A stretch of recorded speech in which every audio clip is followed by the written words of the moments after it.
I think there's something wrong with me, and because let me tell you why. When you ask me like, "Well, what's your favorite city, or what's your favorite country, or where would you go if you were 18? Like, what's your favorite city to visit in the United States?" I'm the way my brain works is that I'm kind of locked up. I'm like, I don't know how to answer that question, and I'll give you. Let me just tell you the way my brain works. So, I got a mouth guard for my mouth because my jaw is Folks, we're going deep this week. My jaw started popping as whatever. So I just get this mouth guard. They say it doesn't fix it, but it could help. So he gets mouth guard to get it fitted and to go in, and you have to go in like the next week, and then you have to go in like 2 or 3 weeks later, and you get it, make sure it's all fit and everything. So I come in, and the lady says, "How's your mouth guard doing?" I'm like, I don't know how to answer this question. It's like, I think it's doing okay. She goes, okay, well, is it hurting? No, it's not hurting. Is it falling out? No, it's not falling out. So everything works, and I don't think about it. Well, then like 2 weeks later, I have to go back for it again because like it's a custom fit thing, whatever. And so she comes in, she goes, how's your mouth guard doing? It's like, I don't know how to answer the question. I said, if you could give me like a frame of reference, like what's good and what's bad? Like, I don't know. Is it benefiting you? Does it fall out in the middle of the night and you find it on the floor, or does it fall out and it's in the bed, or does it frustrate you so much that you take it out and you throw it across the room, or can you not breathe at night? And I'm like, no. It's fine. It fits. It stays. It doesn't bother me. She said, oh, okay. I said, well, there you go. Now I know. It's great.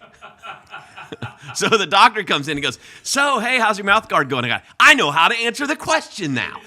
It's great. My mouth guard is great. All right, so what's my favorite city in the United States of America? It's so hard to have a discussion with you, bro. I'm just telling you way my brain works. Is it broken? Is that in high school? It's like, where do you want to go to eat? There's like it's not the meta discussion. No, but see, there's another example. Oh, dear Lord. Like my sister-in-law's father is one of the most amazing guys in the world because every time you sit down with him, like when I sit down and eat, I'm just giving you an insight on kind of how I think about it, how I evaluate. Like I sit down and eat, and I'll process. I'll go like, oh, this has got good balance. There's acidity, and there's some, some salt. I was like, oh, some balance in this. Oh, the wine goes with. Oh, that's all the kind of thing. And I get done, and it goes, man, it was really good.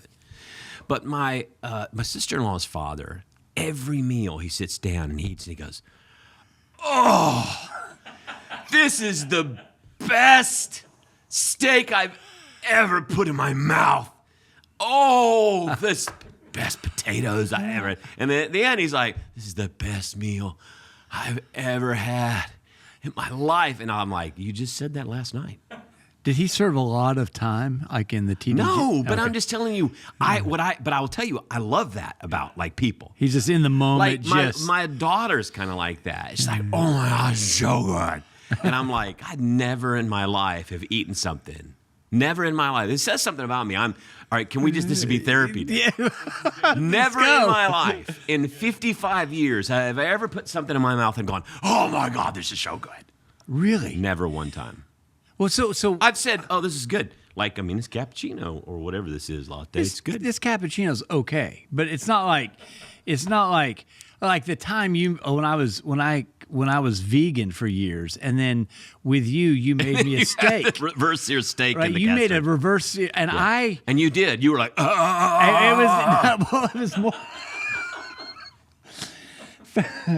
It was. Can I say it was more like Paul, it was more like Paul on the road to Damascus. Well, that's what like I would think. Saw a bright that's light. What I would see if Paul, when the light hit, he would go, okay, like hands up in the sky, blinded, like being zapped by lightning. Now, I think I probably it doesn't translate if you're listening. No, it does not. Audio versus video. I'm hands up like I'm being struck by lightning. I think it translated to video either. I don't know. I will say that I love it. I will say that part of my personality is I've always been kind of somewhat of a flatliner, right? So I don't have high highs, but I also don't have low lows. I don't have low lows. So when I go to a place, I was like, the first time I went to Venice or Rome or Jerusalem. I mean, Jerusalem and Rome are like two of my favorite cities in the world. Yeah, I love to go there. I love the history. I love the connection to the past. I mean, Florence is beautiful. There's so many places. Athens, Greece, and you go up on the Acropolis. I mean, there's just the Pantheon. There's just all these places that you go and you see. Santorini, the islands of the Greek islands are beautiful. It's all wonderful. It's all of God's great creation. But I'm just not one wired to go, oh my God, this. Because at some point, it's like, you can only say that. You need to take me with you. No, but you can only say that how many times? Every day you see an awe and wonder. And so it's odd to me. I love that someone can do that. Like my sister-in-law's father, like every meal is like the best meal he ever had. You can't eat every day and it be the best meal you ever had. My brain doesn't comprehend that.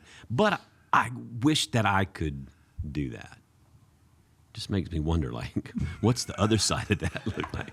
If that's, at some point you got to crash and burn on that day. I'm not interested in crashing and burning. No. That's. We went to Costa Rica one year with the family, right? Mm-hmm. And I'm like, I got to create memories, because in my mind, I'm like, I could sit here and have, cocktail and just to be fun, chill. Relax on the beach. But we took a day trip. We went to the volcano Arenal. Right in the jungle or the rainforest, and we zip lined and we went around and we ate authentic meals and all that kind of stuff. And it was great. Did you see this? It was great. We zip lined over the ocean. It was great. We zip lined through the tropical forest. I held a small. We did. We monkey. had It was great. We saw all the animals. We saw the little V-tail hawk, and we saw the monkeys, and we had howler monkeys right over our head as we were walking to dinner. They're just looking at you going, see God saying, here's all the creation. John's like, yeah, it's okay. No, I'm amazed. I'm amazed by it. Yeah, I sat you sound one morning, amazed No, by one it. morning I sat outside on the back porch in Costa Rica, and I sat there for an hour before anybody got up. I'd made the coffee, and I sat outside, and I had a book. And these leafcutter ants were walking through the little garden right in front of our thing with these little ants carrying these big old things that are probably 1 million pounds or whatever to them. And I just sit there watching this for 45 minutes going, that's crazy. That's amazing. How many of those things did you kill? I didn't kill one of them. No, I didn't. I did not kill one of them. That's mean that you even think that. No, I don't know. Maybe some people are more like me. Maybe some people are more like you. Maybe some people absolutely. are more like it takes a whole. My sister-in-law's father. It takes all kind to make the world go round. Absolutely. See, but I don't think I appreciate less. I go. I'm grounded. When you go to Greece and you go to Meteora, where those rock formations are coming up out of the ground 350, 400 feet, and there is the monastery on the top of it. Yeah.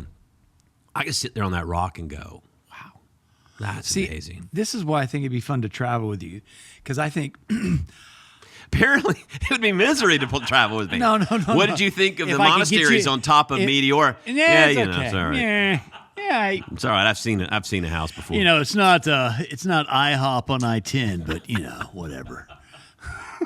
This sounds horrible. I sound horrible. What are we talking about today, John? Well, apparently, Apparently, we're talking about how horrible I am, and I need to work on. You're not a horrible person.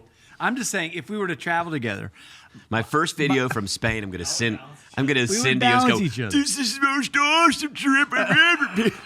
I'm going to and you'd say it exactly like that, and everybody know you're making fun of me. Oh my gosh. I don't even know.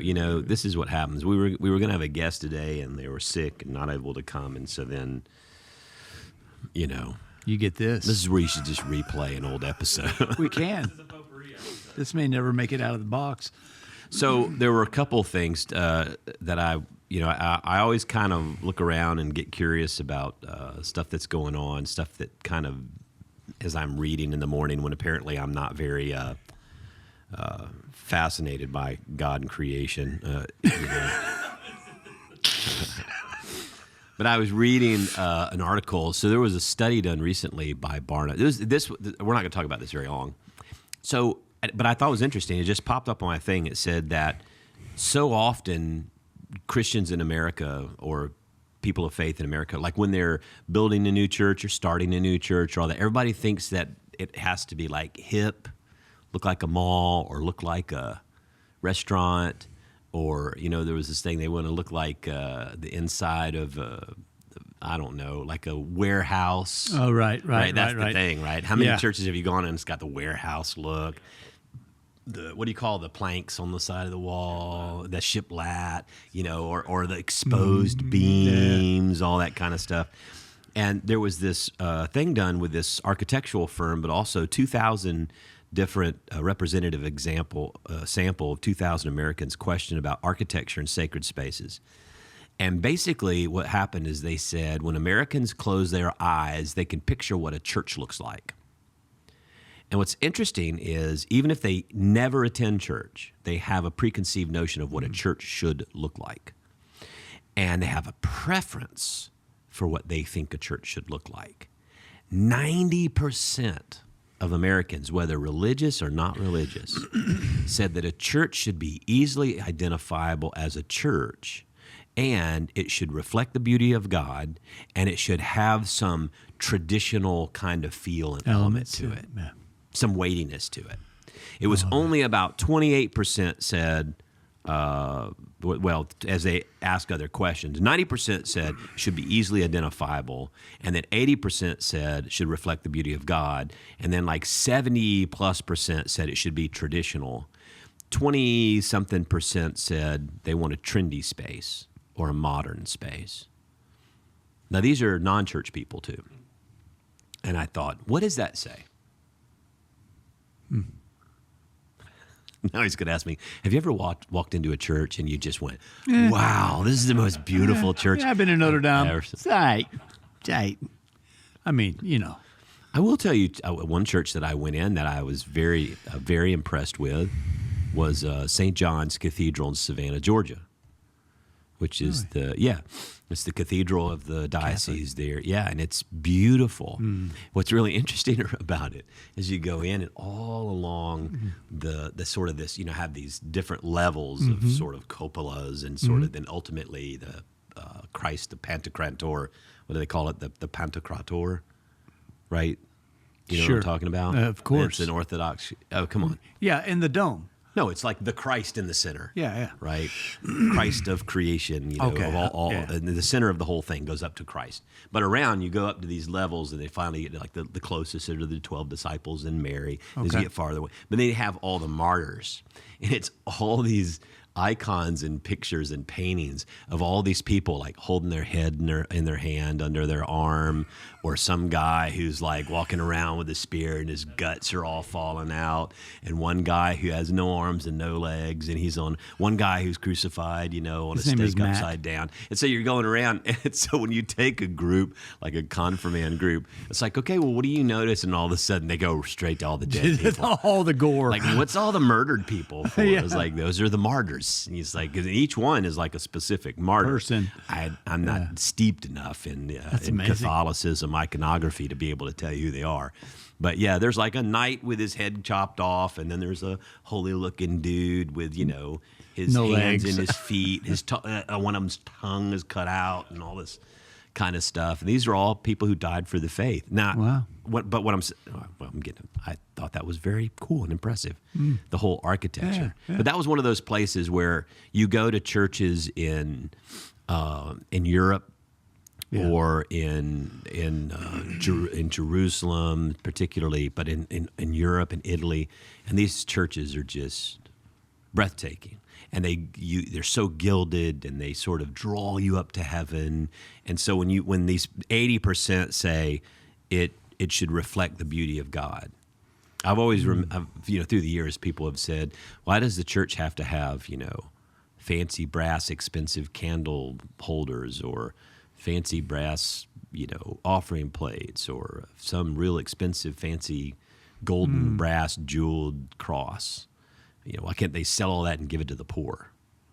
And it was all steeped in reflecting, God is worthy of humanity's greatest offerings and gifts and worship to God.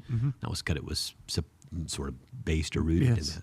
I just thought it was interesting. That was all I was going to share, is like that basically 75% of people, whether church or not church, have when they think of a church, they long for a more traditional shaped, traditional place that reflects the beauty of God, that gives some sense of something bigger than like what looks like an entry to a shopping mall. Right. And there's something about architecture that opens up like emotional, spiritual space, right? It tells you something about what's going on here, right? And I think that there's been this massive kind of movement towards of taking kind of like these religious things that are set apart and returning them, but in the return, often we lose something, right? When we make a church look like a shopping mall or a bowling alley or a pub, it's saying something, right? Warehouse coffee shop. Right. But when we were in England, I served at a church that was 800 years old, St. Edward's King and Martyr. Small, but you walk in and it hit me that for almost 1,000 years, people have been praying here. Oh, yeah. Right?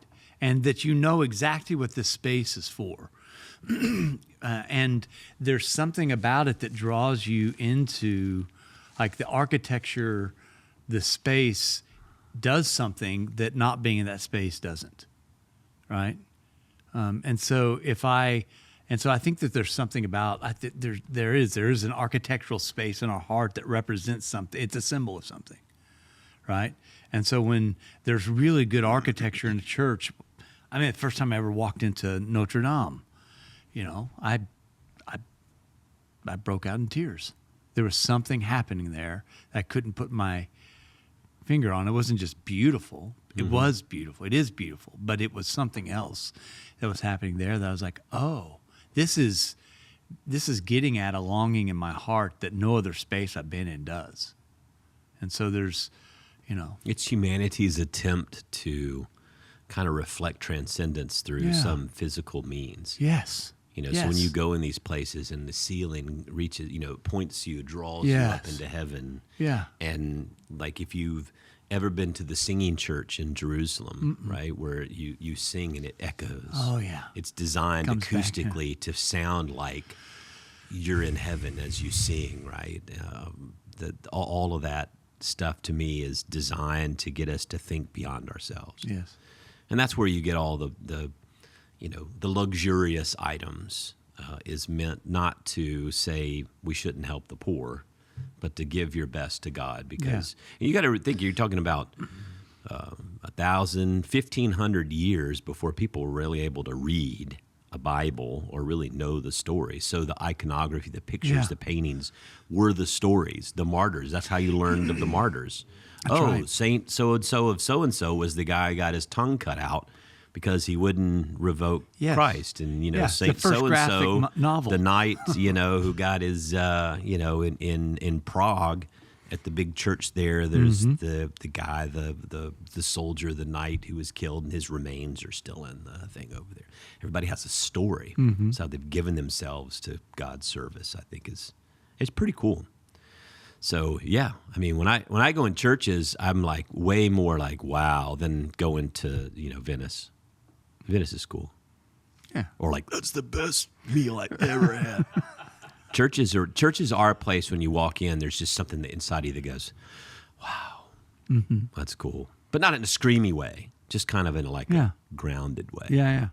There's times that even, like, I'll walk out of what I'm doing in my office or whatever and walk into our sanctuary. And there's something there. There's a different, it does something to me that, I mean, being at other places don't, And so I think you're right. They're onto something there that, those architects for the past couple thousand years, I think they're onto something. I was thinking the Pew researchers are onto something. I'm supposed to minimize. I said that in my sermon. I'm supposed to minimize sarcasm. How's that working hard out for you? me. It's hard. But I consider that minimized. That's minimized to me. Who knew the Pantheon would be something that would get us to focus on, and how many thousands of years that thing. But I also think that the work of architecture is to bring like humans to divine mystery and divine mystery into the space of humanity, right? So I think good architecture it mediates both of those things. There's been often where, like, you can be in a church where God is so out there that you feel actually deeply removed from that. And then other places that create a bridge between that mystery of love and presence that is everywhere always, and that I'm included in on that. Well, that's one of the things. If you have ever been to an Orthodox church, you know, they have the icon screen, and there's just one little door, like I call them like saloon doors, right? You know, it's the saloon doors. Right.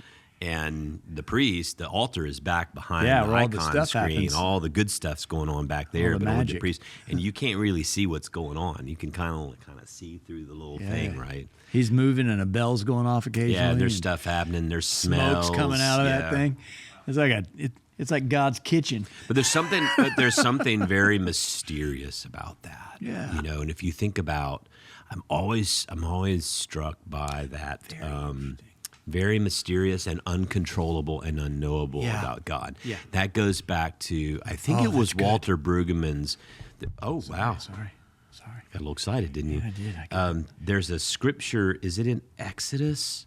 Sure. Or where Moses, or I think it's in Exodus, where Moses is told to go back. You know, he kills a soldier and he goes out and he's by himself, and God comes to him and says, I want you to go set my people free. And he doesn't want to do it. And then finally he listens, he obeys God, and he's on his way back. And there's some little strange throwaway passage where, as he's on his way back to do exactly what God told him to do, and he's sleeping at night, God comes after him and attacks him.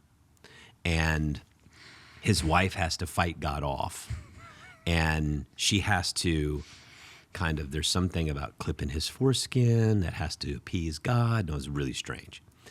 But Brueggemann said, he goes, people ask me all the time, like, how do you explain this really weird passage of Scripture? And everybody wants to make it about circumcision. Yeah. He goes, this has nothing to do with circumcision. He goes, because here is Moses on his way to do exactly what God told him to do. He resisted it, but now he's doing it. He's headed there. And while he's asleep at night, God comes to kill him because he's doing what God asked him to do. And his wife has to fight him off, and there's all this blood sacrifice, all this kind of stuff to sort of like appease God. And he goes, when people say, well, what does it actually mean then, Professor? If that's not circumcision, what does it mean? And he goes, no one knows what it means. He says, but what it points to is the uncontrollable, dangerous inability to direct or co-opt or totally always know God, totally always control God, totally think you got God figured out, that God is untamable, uncontrollable, and might hunt you down and kill you. Elements of that. And that scares people. Whenever you share that interpretation from Brueggemann, that really scares people because they'd rather say, well, it's about circumcision. That makes sense. It's about circumcision. I can process that, right? They totally leave out he was trying to kill him. Yes. Yeah. Which is interesting to me that in modernity, that mystery has been replaced with a pulpit that is full of words of explaining God, right? And it's displaced mystery and has replaced it with our interpretation of all the words that attempt to control God, right? Particularly in some of our other kind of our brothers and sisters in other denominations, the pulpit sits central, right? Not the altar, not the cross. The cross may be in the background, but I think there's a move in modernity to want to replace mystery with a bunch of words, and I think there's a movement now that's moving back to mystery. That is the attempt to say we've run down, that's a dead end. And to actually have to enter into the mystery of God, I think if you're honest, the most transcendent moments in life are going to be the moments you can't explain. Oh, yeah. And you can't control. And you just really can't rationally make sense of. Right. Like all the experiences that you can rationally make sense of, or you can control, or you manipulate, they're not the ones that are going to transcend you to some other space. In fact, William James calls that the ineffable. Is that like you can't put words to it. It's ineffable. And when you try to put words to some of those experiences like you're talking about, it actually moves back from you. And so what you have to do is basically open up your heart to that space, and you can't explain it as much as you have to bear witness to it. Let it reside. Okay, so in this you. is really good. So this is as we're going to wind this down because this is a good spot. I can feel bookending coming here because what I am learning in with a sense of open-minded humility, which is what one of the things we were going to talk about, but I don't think we need to, is that I need to be more open to the uncontrollable, untamable, so that the transcendent can lead me to be able to say, that was the best city I've ever been to. I love that place. This place. Well, you got to go. Or you could do it in your 8, and you could say, yeah, here's 3 cities that I really enjoyed. I can tell you my grandson, Henry, who will be 2 in May, donuts at Chapelwood. Oh. That dude, that's got to be like, that's his transcendent church Is experience. it? That's where he meets God. Mo. Mo. Mo. Mo. The little fingers He is tapping so together. cute. Mo. Peace. Peace. Mo. Peace. Got the sign language going. Mo. Yeah. Peace. Mo. Mo. Yeah. He wants a donut.